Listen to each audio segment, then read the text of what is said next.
Hey guys, welcome back to my channel. It's Farah. So today's video is going to be all about my new flat. I'm so excited to continue talking about my first property. It's just crazy to me that I've actually got my first property. It's a madness. But if you don't know what I'm talking about, this is probably the first video that you've seen on my new apartment. So I do recommend you go and check out my flat tour, which is already on my channel, and I talk a bit more in depth and actually show you around the empty flat before I've started renovations, because yes, I'm going to be changing up a thing or two in here, so definitely go and check that video out. But if you do follow me on Instagram, or you just know in general, I have bought my own property and I'm really excited about it. I'm excited about the process, and I know that a lot of you have questions about how I even did it. The first question being, did I fund it myself? And all things to do with finances, like budgeting, saving tips, how I even got a mortgage by myself, things like that. So that is what this video is going to be focused on. I am going to be doing a number of these, like answering your questions style videos. So I'm going to go into talking about leasehold properties in particular, what to look out for in a separate video. So if you're interested in that and want to know things to be aware of when it comes to leasehold properties and advice on getting a leasehold property, then you're definitely going to want to stay tuned for the videos I have to come. So make sure you're subscribed and give this video a thumbs up to let me know that you're interested in the property themed videos. But yeah, this one's going to be more on the finance side. So we're going to get stuck straight in and delve into how I even managed to get my own property. So yeah, let's get started. So like I said, one of the very most frequent questions I get asked is whether I got the property by myself. Did I get help? Did I get the mortgage on my own? Yes, the answer to that is yes. I've done everything on my own. I funded everything by myself. So I put the deposit down, I paid all the fees, I got the mortgage on my own. As in, I'm paying for the mortgage, I'm paying all the bills. So financially, I am completely on my own, and I have done it on my own. So I really want to talk about kind of how I've done that and what led me to this point, because I think it's really important to be very well prepared financially before you get yourself wrapped up in a property whirlwind, because prices, not even prices, but fees start racking up left, right and centre, and you don't even realise it's happening, and it ends up being a lot more expensive than you think it would be, because you just don't take into account the additional fees and costs that are involved that it's just not noticeable up front. So first of all, I have been saving to get my own property for as early as I can remember, and I recommend that anyone does that. It doesn't matter what age you are. When you're thinking of getting your own property, you need to be saving and start saving. Like, get a little pot together or get a little savings account that's separate to everything else, specifically for a property, as soon as possible, really. So whether you're in a first job at the moment, even if you're in a part-time job, I would recommend seriously looking into getting a pot started just for your first property, like your deposit, because properties aren't cheap. Like, if you want a decent one, they're not cheap at all. And I'm not going to go into too much about how much my property costs in particular. Just because I paid a certain price, it doesn't mean that a property is going to cost that much for you, because your location will depend on the price. The size of the property will depend on the price, whether it's leasehold, freehold. Yeah, there's so many different factors that come into it, so I don't really think that's even useful information. Plus, it's quite private information, so yeah, we're gonna leave that one there. But in terms of any advice I give you, you can apply it to any value property that you're wanting to buy. So I think to begin with, obviously the first step is saving for a deposit, because the deposit is essentially the big chunk of money that you put up front that kind of is collected alongside the amount that the bank will lend you to help you buy the property. I put down 15% up front for my property. I didn't really have a choice in the matter, so it wasn't that I wanted to put up more up front, because I know generally it's around 5 to 10% you can get away with sometimes, but the bank would only lend me 85%. Does that add up right? Yeah, that does. So they would only lend me 85% for this property, and I went to a couple of banks and they said the same thing. So what I recommend doing really is when you're thinking about buying a property, you need to really think about, firstly, what ballpark figure is your property going to come to. So when we all do it, we're all scrolling through Rightmove or Zoopla or whatever it may be, looking at our dream houses, but realistically, whatever first property you're anticipating getting, it's got to be reasonable within your budget. So to figure out what your budget is, you need to figure out kind of what deposit you can put down. So to be safe, I would say look at putting down or look at saving for a 15% deposit, because in times like we are in currently, nothing is really secure. Banks are being more tight with their money. There's just more risk in the economy in general. There's a lot going on with COVID, with Brexit. There's just so many influential factors. To be safe, I would say make sure you have enough money for a 15% deposit if you can, because that is quite high, but it's not extremely high. Like, it's definitely doable. I did it. It will lead to less disappointments if you are like well prepared in advance. So whatever the property price ends up coming to, so say you're looking for a 2-bed house or flat, and whatever location that you're in, there's going to be like a ballpark figure, like an average figure of what those properties are worth. So once you know around what the property price is looking at, then you take 15% of that, and that will be your deposit. And that's a deposit that you now need to save or start saving if you haven't already started saving any amount. So I think it's a really, really good idea to know what your goal is, because sometimes I feel like when you start saving, or when you just feel like, oh, I need to save some money for like, you know, X, Y, and Z in the future, but don't really pin it on anything, then it kind of becomes something really hard to stick to. Like, I remember I always used to say to myself, right, I'm going to save 10% of my salary every month, because in the future I've got loads of things that I want to pay for, I want to do, but I was never really set on like what it would be that money would go towards. So then I ended up forgetting, or I needed the money for something more important, because I didn't really have anything to attach that money to, if that makes sense. So attach the money that you're saving to the house. Say, this money is going to go towards my deposit, so I'm going to put it in this pot, and once that pot's full, then that whole chunk is going to my deposit.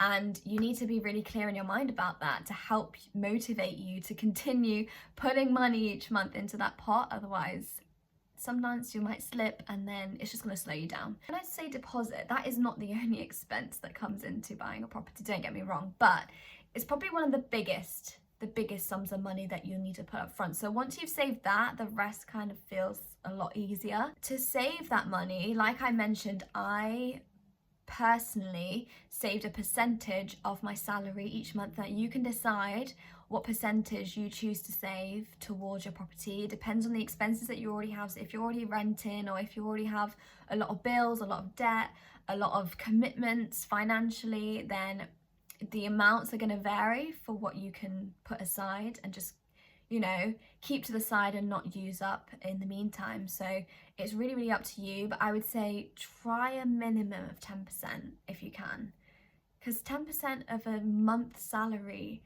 is not a huge amount of money, and you want to be able to save up that money in a reasonable amount of time. So I would say minimum 10%, try your best to do that.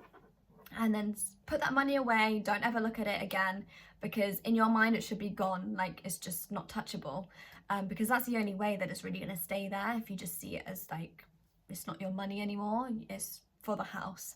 So yeah, as you go on, like you've got to kind of figure out how long then it's going to take you, depending on how much money you're putting aside each month. And it can vary.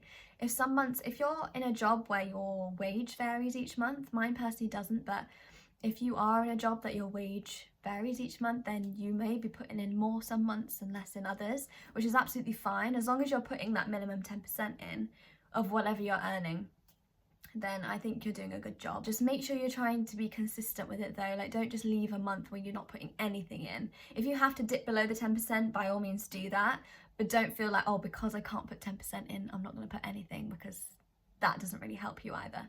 So make sure you're putting any amount of money really aside each month, but obviously the more you put in, the faster you're going to get to your goal. If you are able to, so say if you're at uni currently, or you're at school, or you're in a part-time job and you have extra time spare, I would say look into an extra side hustle, something that you can make money on the side relatively easy.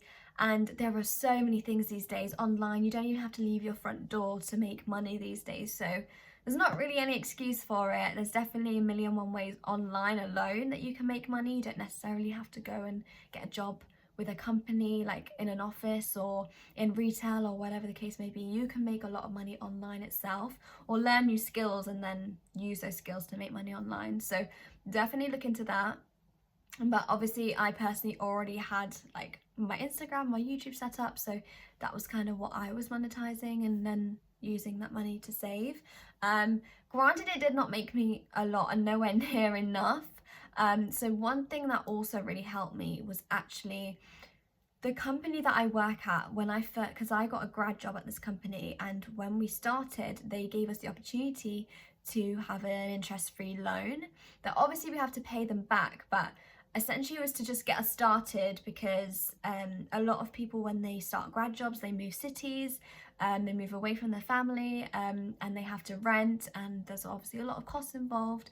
So they basically had this, and I think a lot of companies do this, but obviously it's just down to whether you're in a company that, or you even have a grad job at the moment that would allow you or give you this opportunity. I was really lucky in the fact that my company offered, essentially it was a loan, a sum of money that they gave us up front when we started, and then each month we pay a portion of that back. So every month a portion of my salary gets deducted towards the loan that I'm paying back, but it's interest free, so all the money that I'm paying back is the only money that I borrowed, which is really, really good. So if your company does offer something similar, then definitely take that up, because you're not paying back more than you borrowed.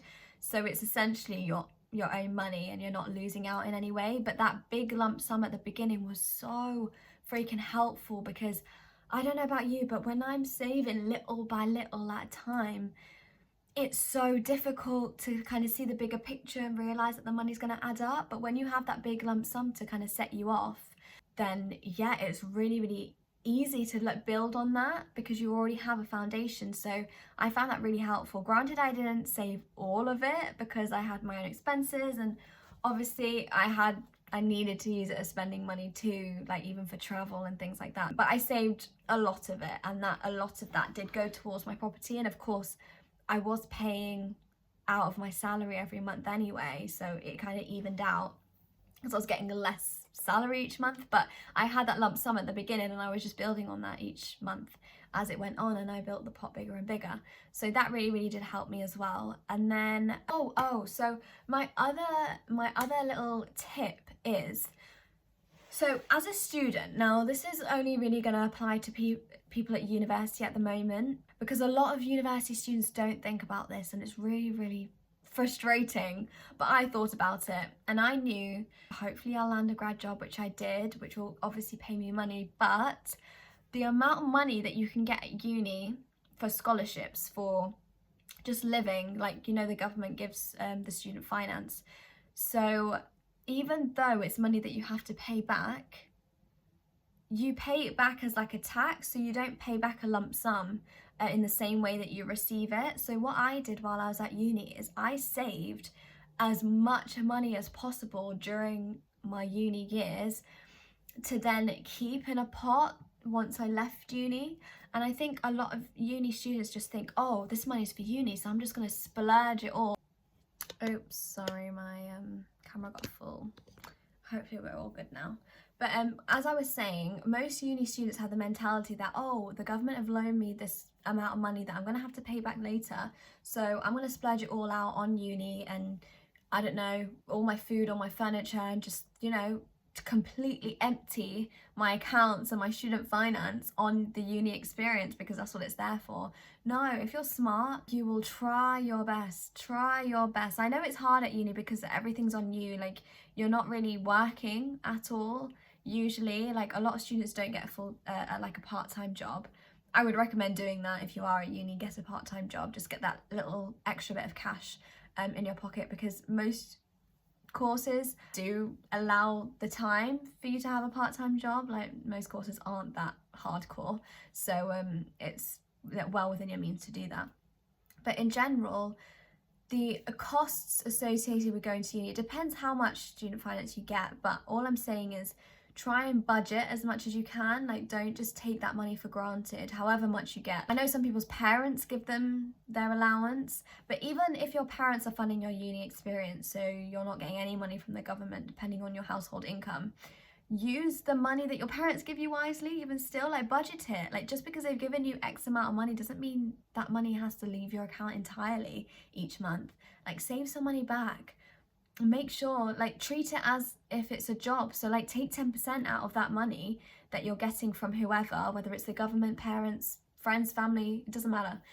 Take 10% out, or however much you can out every month, or however often you get it, and put it aside. Practice that budgeting and practice that saving method for when you do get a job, because you're going to have to do that for the rest of your life anyway, because when you're an adult, you have to budget, you have to pay bills, you have taxes to pay, you have all sorts to pay for, and you can't just splurge out every penny that you have on things that you like. So it's a good skill to get in there early on and make sure that you're practicing it, and in the meantime you will be saving money that you probably wouldn't have had otherwise. So yeah, uni students, take note of that, because that's a really important one, and I can't believe more don't really see the value in that or think about that.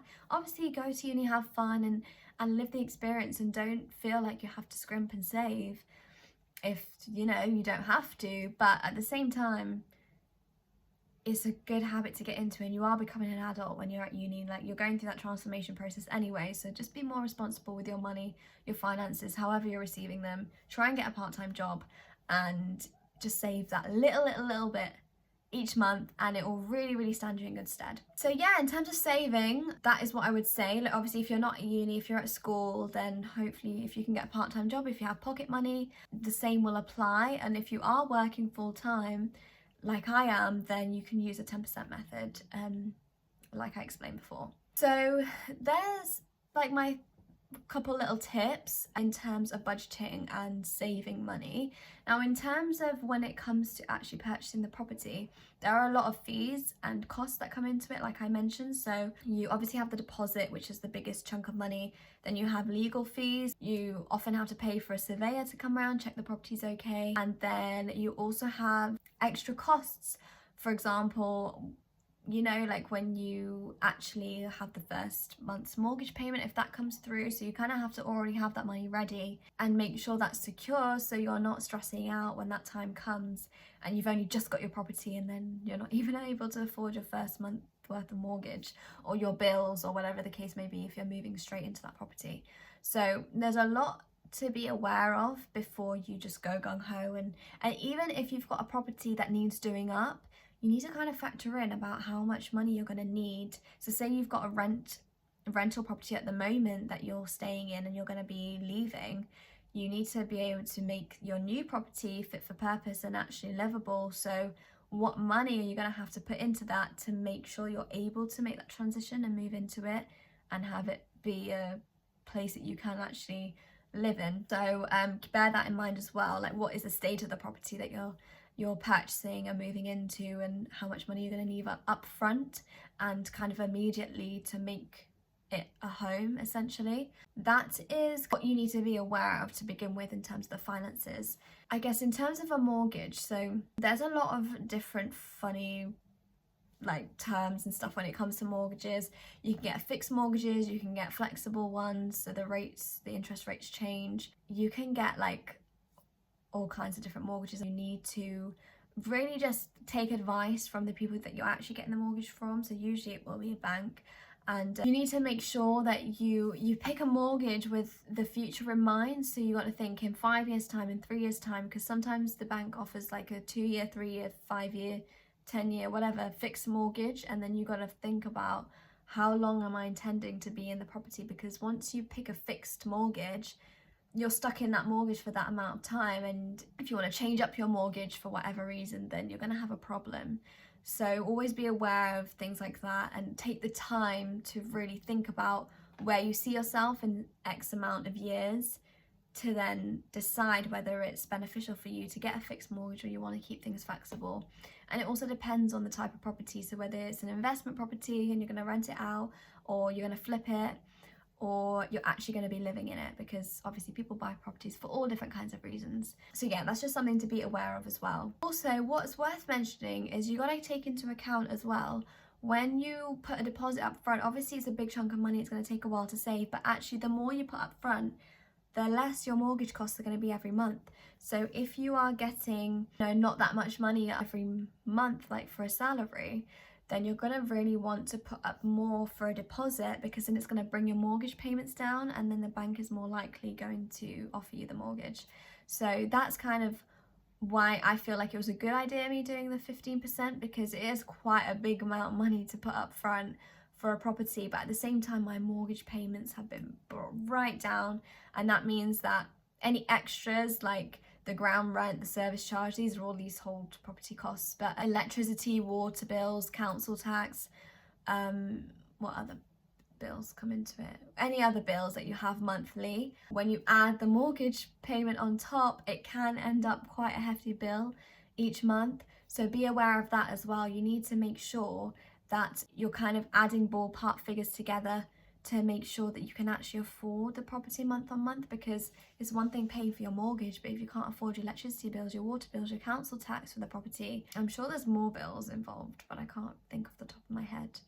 But yeah, that's even enough, because electricity and stuff can be very expensive anyway. So you want to make sure that you can afford the monthly cost of the property. So you're going to have to try and calculate it as best you can, and you can actually get really good calculators on Zoopla these days. When a property is for sale, it usually gives you the breakdown of what the expenses are involved for that property, so it can give you a good idea of what to expect to be paying each month and how that fits into your actual salary that you're getting every month. So make sure you pay attention to that. Don't just ignore the other bills, because it's going to be really, really important for you to know that information up front, so that you're not shocked and horrified when it comes to your first month of paying all these bills and you realise that actually you fall short, or your salary doesn't really cover enough for you then to live comfortably with the remainder that you're left with. So yeah, that was a really, really important thing to take note of. Other than that, I'm not sure if I have anything else to really share. I'm trying to think. I didn't really make any notes, which was probably a bad idea, but if I haven't answered any question that you had, definitely drop it below. I'll maybe make a part 2 to this video and answer some more if I have missed anything major. Hopefully I haven't. Or I'll reply to comments or DMs, like I said in my Instagram DMs. They're always open for you to ask any questions. So yeah, make sure you give me a follow over on there. But I hope you found this video helpful, and helpful as a starter if you're a first time buyer like myself. If you did, please give it a thumbs up, let me know. Subscribe to my channel for more videos like this, because there are definitely more coming. And with all that being said, I will catch you guys in my next video. Bye!